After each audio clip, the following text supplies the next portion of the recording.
Our brothers, the Taliban, we won't comment on them from a political point of view because that's not the nature of our talk today. But let us comment on them for an accomplishment that they and only they were able to do in the modern world. In the modern world between America, Great Britain, China, Russia, Germany, France, Japan, Italy. Between the major countries in the world, the drug trafficking is a business and an industry of over $78 billion a year. $78 billion a year. Can you imagine what kind of industry it is?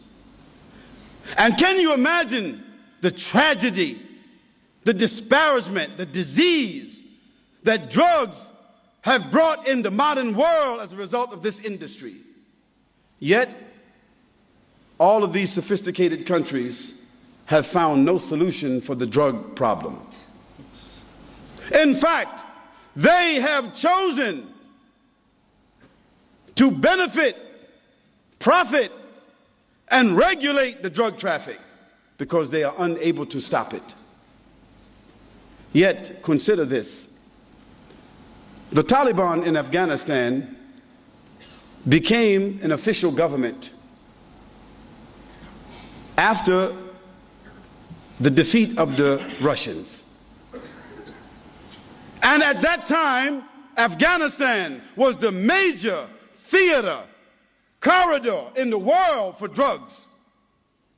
61% of all of the heroin of the world was produced between Afghanistan and China. And the Russian gangsters, criminals, were the ones that controlled this industry. Part of the war of Afghanistan had to do with drugs. Not oil, not gas, but drugs. When the government of Russia was defeated and pushed out of Afghanistan, Afghanistan became immersed in civil war. We know that, isn't it? Civil war. That civil war had two sides. The atheists, the socialists, the communists among the Afghanis, and the Muslims who wanted to follow the Quran and the Sunnah. The North, the Northern Alliance, who themselves were related to the Russian gangsters, who were mostly Muslims who had adopted socialism, atheism, who themselves were criminals. They wanted to continue the enterprise of drugs after the Russians moved out. They wanted to continue the industry of prostitution, gambling, all of this here.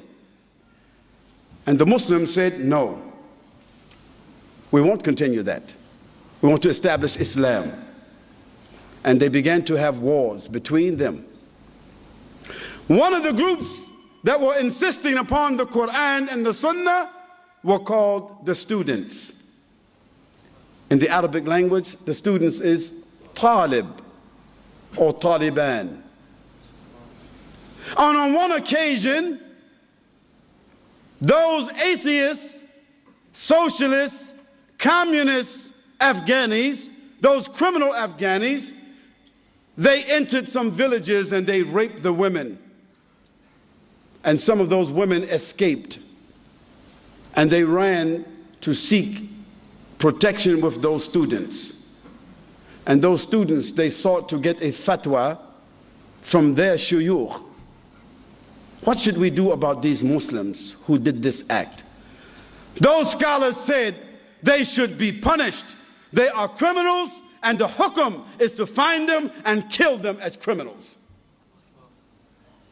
Those students then took their weapons and gathered themselves together as a group and called themselves the Taliban, and they began to seek the honor of those women who were raped. And they went from village to village, town to town, until in a 2-year period of time, they conquered all of Afghanistan. 2 years. They conquered all of Afghanistan except only 19%. 80% of Afghanistan they conquered in 2 years. Who were they? They did not have sophistication.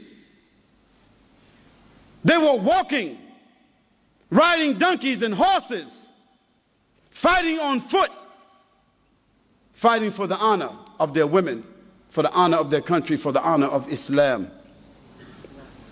And in 2 years' time, they subdued the entire country.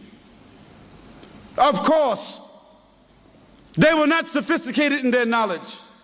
They did not have universities. They did not have institutions. Even in most of Afghanistan, there was not a standing hospital.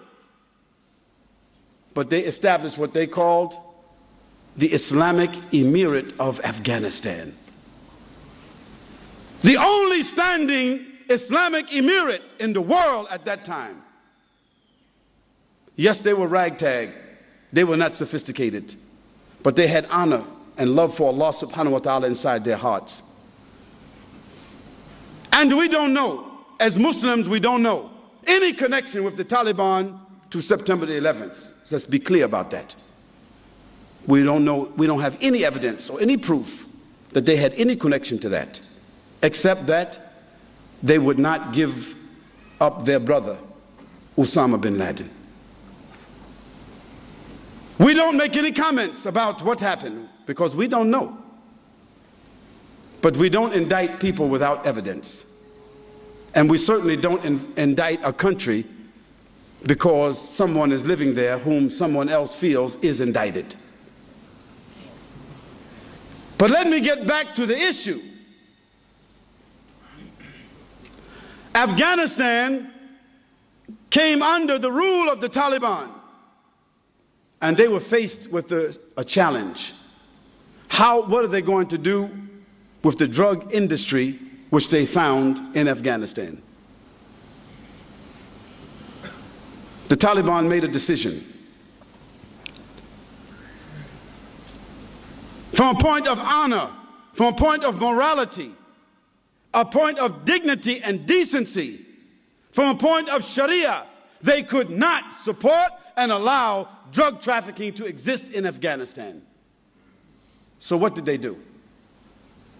They began to punish those who held drugs, those who sold drugs, and they began to imprison those that used drugs. Then they gave an option to the farmers who were the growers of poppies in Afghanistan, the major crops for drugs, isn't it? They told them, we will give you the land where you are growing the poppies. You take the land, but you must grow another crop. You must grow a different crop.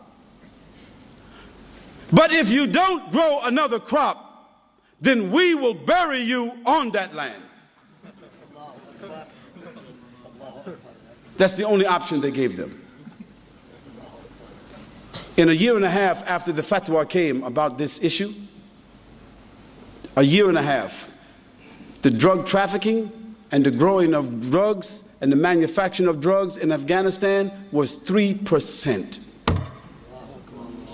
How did an unsophisticated group of students, without government, without sophisticated institutions,